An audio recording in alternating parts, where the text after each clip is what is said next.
Did you know that a shepherd boy's mistake in 1947 proved the Bible we read today is exactly the same as it was 2,000 years ago? A young boy was looking for his lost goat near Qumran when he threw a rock into a cave. Instead of hearing his goat, he heard something break. Inside that cave, he found ancient jars filled with scrolls that would change everything we know about the Bible. These scrolls were 1,000 years older than any Bible text we had before. The most amazing discovery was a complete scroll of Isaiah that matched our modern Bible word for word. After 2,000 years, nothing had changed. But here's what's even more incredible.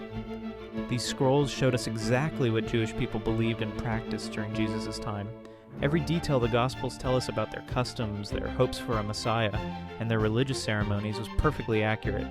When you read today's Gospel from the Vatican, you're reading the same reliable words that have been preserved for centuries. That shepherd boy's accident proved it. Our faith stands on solid ground.